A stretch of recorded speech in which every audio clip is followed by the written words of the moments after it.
Hi friends, welcome to my channel. Friends, आज की video में मैं आपको एक्सप्लेन करने वाला हूँ नॉन फिनाइट्स के बारे में। फ्रेंड्स, नॉन फिनाइट्स जो वर्ब हैं वो 3 टाइप की होती हैं।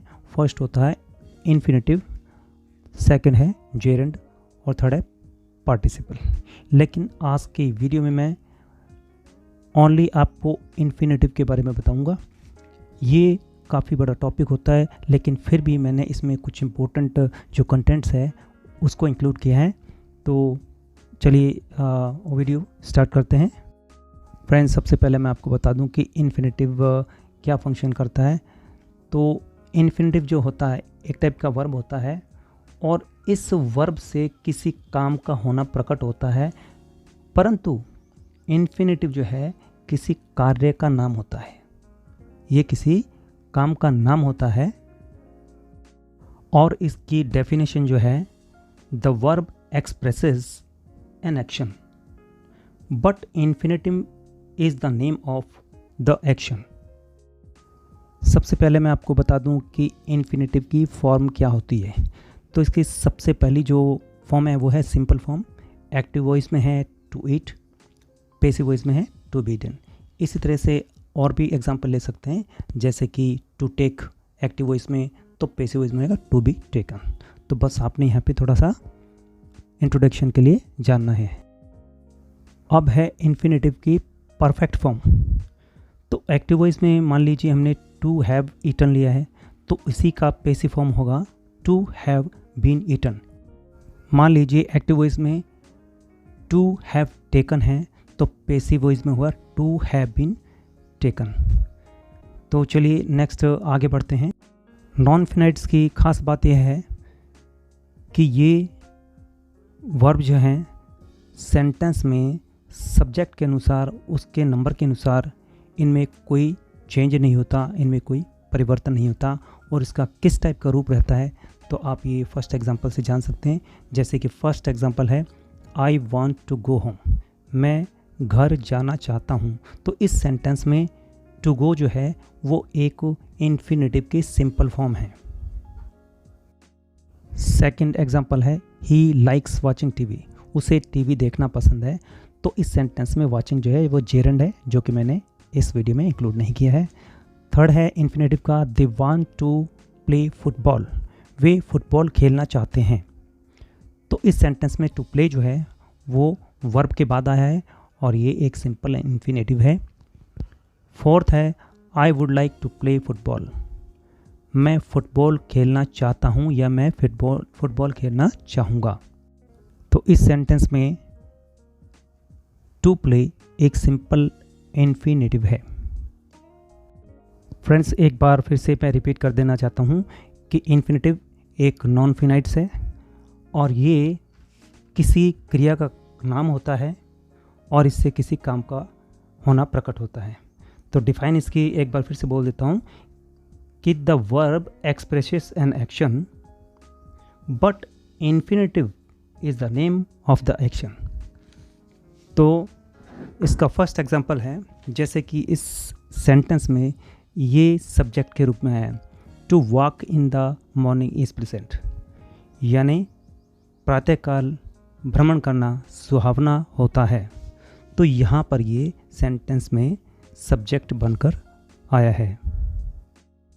सेकंड एग्जांपल है they are sure to come today, उन्हें अवश्य रूप से आज ही आना है या वे आज ही अवश्य आएंगे।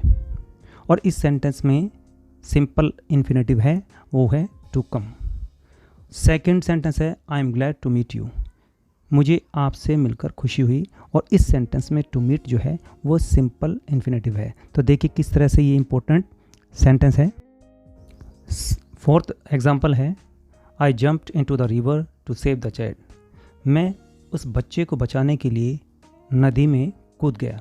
तो इस सेंटेंस में भी सिंपल इन्फिनेटिव आया है। फिफ्थ सेंटेंस है I am glad to meet you, मैं आपसे मिलकर खुश हूँ। गाइस, ये सेंटेंस जो है एक बार फिर से रिपीट हो चुका है, बट कोई बात नहीं, चलो आगे बढ़ते हैं।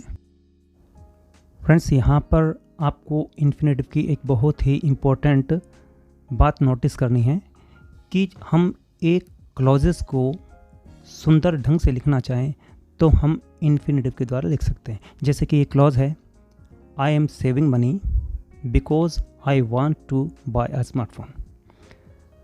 मैं पैसे की बचत कर रहा हूँ क्योंकि मैं एक स्मार्टफोन ख़रीदना चाहता हूँ।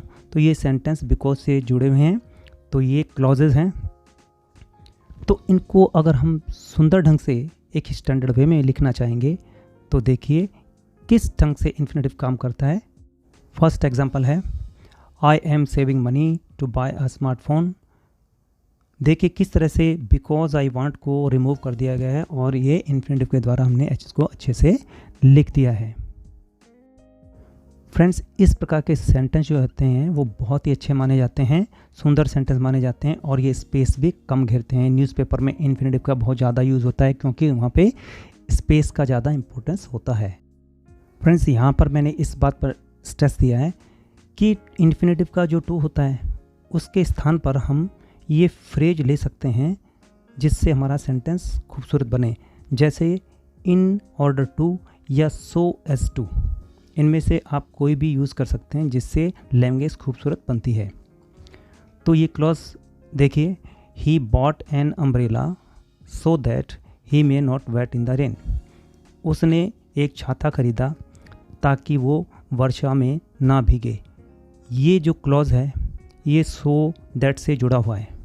तो इसको हम देखिए किस ढंग से लिखें कि खूबसूरत लगे, तो हमें इन ऑर्डर टू या सो एज टू यूज़ करना है। तो देखिए, he bought an umbrella so as not to get wet in the rain. उसने छाता खरीदा ताकि वह वर्षा में ना भीगे। तो यहाँ पे हमने सेंटेंस को नेगेटिव बना दिया है और इन ऑर्डर टू का भी यूज़ करेंगे तो सेंटेंस बनेगा he bought an umbrella in order not to get wet in the rain. Friends, यहाँ पर आपने ये नोटिस करना है कि इंटेरोगेटिव वर्ड्स के बाद भी इन्फिनेटिव आता है, जैसे कि tell me when to call. मुझे बताइए कब बुलाना है, कब फ़ोन करना है। तो यहाँ पर टू कॉल जो है सिंपल इन्फिनेटिव है। Second sentence, tell them whom to invite. उन्हें बता दो कि किसे निमंत्रित करना है।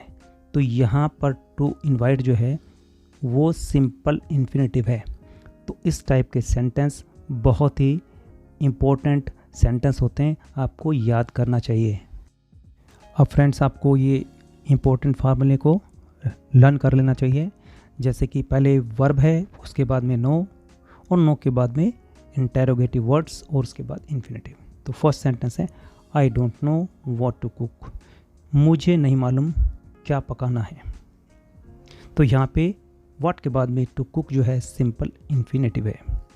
सेकंड सेंटेंस है, she don't know how to drive a car. उसे नहीं मालूम कि कार कैसे चलाना है या उसे कार चलाना नहीं आता। तो यहाँ पर भी नो जो वर्ब है उसके बाद में WH वर्ड है और उसके बाद सिंपल इन्फिनेटिव है।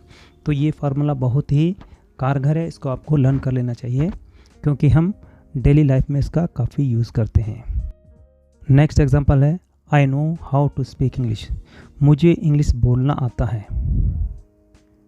मुझे इंग्लिश बोलना आता है। तो यहाँ पे देखिए हाउ के बाद में टू स्पीक ये सिंपल इन्फिनेटिव है। और फ्रेंड्स, यहाँ पर आपने ये नोटिस करना है कि जब भी फर्स्ट और लास्ट वर्ड आ जाए तो ये ऐसे वर्ड हैं इनके बाद में इन्फिनेटिव का यूज़ होता है। जैसे कि I was the first to come here. I was the first to come here. The first जो है ऐसा वर्ड है जिसके बाद में इन्फिनेटिव का आना ज़रूरी है। तो इस सेंटेंस का क्या मतलब है, क्या मीन्स है, देखिए। इस टाइप के सेंटेंसेस जो है कमेंट्री में अक्सर सुनने को मिलते हैं। इस सेंटेंस का अर्थ है, आई was the first who came here. मैं ही यहाँ सबसे पहले आया था। नेक्स्ट एग्जाम्पल है, he was the last to leave the place. He was the last to leave the place. तो इस सेंटेंस का क्या अर्थ है देखिए, इस सेंटेंस का अर्थ है he was the last who left this place, यानी वही आखिरी व्यक्ति था जिसने इस स्थान को छोड़ा था। दूसरे शब्दों में कह सकते हैं वही आखिरी व्यक्ति था जो इस स्थान से गया था। अब यहाँ पर देखिए, कुछ एडजेक्टिव्स के बाद सिंपल इन्फिनेटिव आता है। अब कौन कौन से एडजेक्टिव्स हैं, कौन कौन से विशेषण हैं? फर्स्ट है sure, certain, nice, fit, ready, good, easy, difficult, hard, etcetera. तो इस टाइप के ये एडजेक्टिव हैं, इनके बाद सिंपल इन्फिनेटिव आता है। यहाँ पर देखिए, फर्स्ट एग्जांपल है this book is hard to understand. अब इस सेंटेंस में हार्ड जो है वो एडजेक्टिव है और उसके बाद में इन्फिनेटिव आया है। इसका अर्थ है कि यह पुस्तक समझने में मुश्किल है, और इसी के समानांतर में, इसी के इक्विवेलेंट में जो सेंटेंस बना है वो इट से स्टार्ट है। It is hard to understand this book. इस पुस्तक को समझना मुश्किल है। तो फ्रेंड्स, दूसरे टाइप का जो सेंटेंस है जो इट से शुरू है, इस टाइप के सेंटेंस हम ज़्यादा यूज़ करते हैं। नेक्स्ट एग्जांपल है I am certain to pass my examination. इस सेंटेंस में सर्टेन जो है वो एडजेक्टिव है और इसके बाद में टू पास जो है वो सिंपल इन्फिनेटिव है। तो अर्थ है इसका कि मैं अपनी परीक्षा निश्चित रूप से पास कर लूँगा। और इसका दूसरा सेंटेंस है it is certain that I will pass my examination. यह निश्चित है कि मैं अपनी परीक्षा पास कर लूँगा। तो सेकंड टाइप का सेंटेंस ज़्यादा इस्तेमाल होता है क्योंकि ये इट इज़ से शुरू होता है और सेंटेंस इसमें से हम कोई भी बोल सकते हैं, लिख सकते हैं, नो प्रॉब्लम। नेक्स्ट एग्जांपल है tea is good to drink. इस सेंटेंस में गुड जो है एडजेक्टिव है और उसके बाद में सिंपल इन्फिनेटिव आया है। अर्थ है इसका चाय पीने में अच्छी होती है, और इसी के इक्विवेलेंट में जो सेंटेंस है वो है it is good to drink T.